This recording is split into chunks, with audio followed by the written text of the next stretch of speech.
राज्य रे विभिन्न पेट्रोल पंप मानक पेट्रोल मौजूद अच्छी डीजेल मौजूद अच्छी कौन सी प्रकार सर्टेज कौटी ना तेणु विभिन्न गणमाध्यम विभिन्न प्रकार न्यूज बाहर कारण मिडिल ईस्ट रे जो प्रकार युद्ध चली नहीं विभ्रांतिकर तथ्य परिवेशन होची न्यूज देखिली कौटी सर्टेज ना सफिसीयंट तेल आमर अच्छी मौजूद अच्छी तेणु लोक मानक माने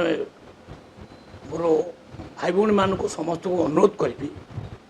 गाड़ी आणतु गाड़ी तेल भर्ती कर नियंतु कौन सी प्रकार पानिक हूँ ना कि बड़ बड़ ब्यारेल घरे नहीं मौजूद करूँ ना मौजूद करवा ठीक नुह कारण तेल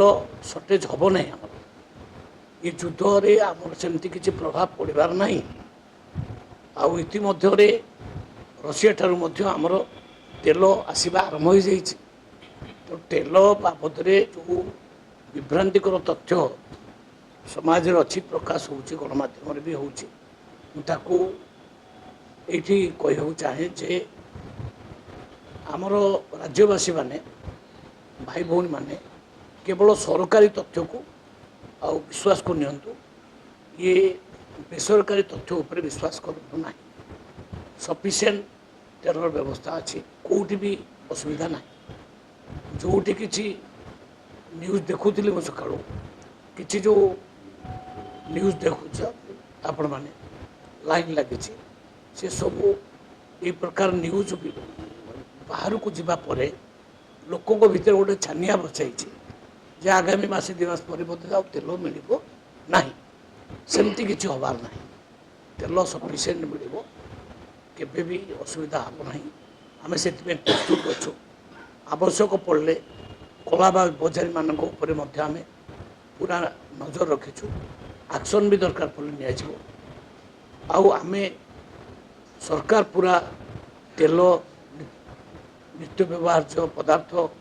खाइबा द्रव्य ये सब उपर पूरा नजर रखिंट कि कौटी अभाव ना तेणु समस्त को ये निवेदन करने को चाहे ओडिशार प्रत्येक नागरिक को निवेदन करने को चाहे ये मैटर रे पैनिक हबार कौन सी आवश्यकता ना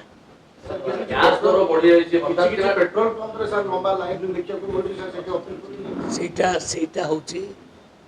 जो न्यूज चलिए खेली जाइए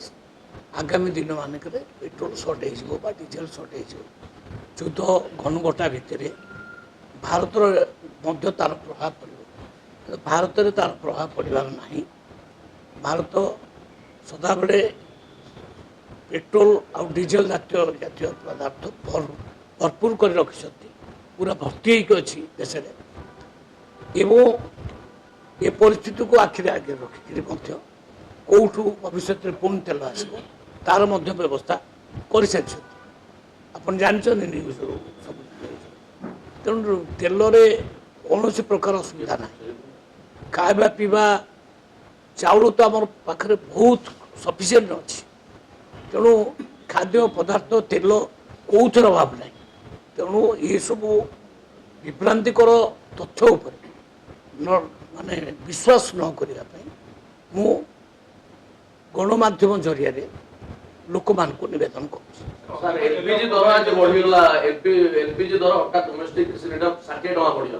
बेले बेले सेमती बढ़ कम सेटा पेट्रोलियम जिनस गुड़ा भी सैया केते बढ़ केते कम किंतु माने मौजूद अच्छी सफिसीयंट अभाव ना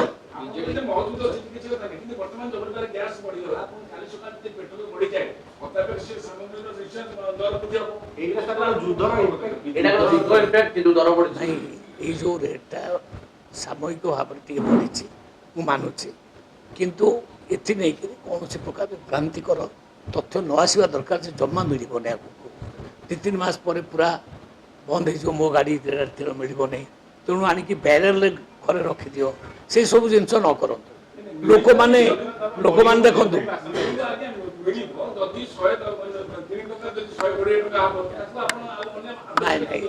एत रेट बढ़ी नहीं गाँ मा टे बढ़ी तेणु ବିଭ୍ରାନ୍ତିକର ତଥ୍ୟ ଯେଉଁ ଲୋକମାନଙ୍କ ପାଖରେ ପହଞ୍ଚୁଛି ଯେ ଆଗାମୀ ଦିନରେ ମିଳିବ ନାହିଁ, ସେମିତି ନୁହଁ। ସଫିସିଏଣ୍ଟ ତେଲ ଅଛି।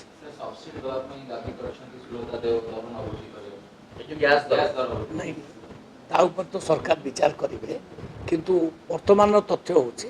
ସଫିସିଏଣ୍ଟ ତେଲ ଅଛି, ତେଲରେ କିଛି ଅଭାବ ନାହିଁ। ଓକେ,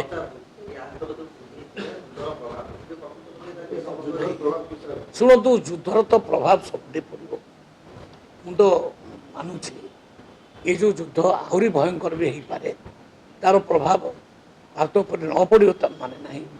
ସବୁଠି ପଡ଼ିବ, ସବୁ ଦେଶ ଉପରେ ପଡ଼ିବ। କିନ୍ତୁ ବର୍ତ୍ତମାନଙ୍କର ସ୍ଥିତି ହେଉଛି ଏଇଆ ଯେ ଆମ ଦେଶରେ ତେଲ, ଖାଇବା ପିଇବା ଜିନିଷ ଅଭାବ ନାହିଁ, ସମ୍ପୂର୍ଣ୍ଣ ମହଜୁଦ ଅଛି, ସଫିସିଏଣ୍ଟ ମହଜୁଦ ଅଛି।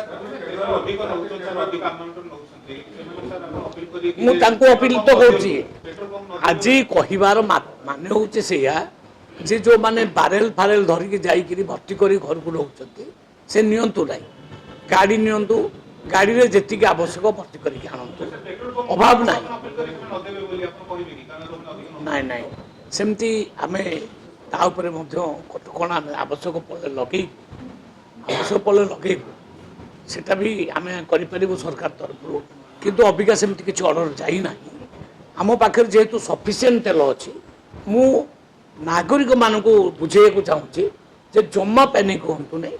ଯେତିକି ତେଲ ଦରକାର ସେତିକି ନିଅନ୍ତୁ, ସବୁଦିନ ଭଳିଆ ନିଅନ୍ତୁ, ଜମା ପ୍ୟାନିକ୍ ହୁଅନ୍ତୁ, ଘରେ ନେଇକରି ମହଜୁଦ କରନ୍ତୁ ନାହିଁ,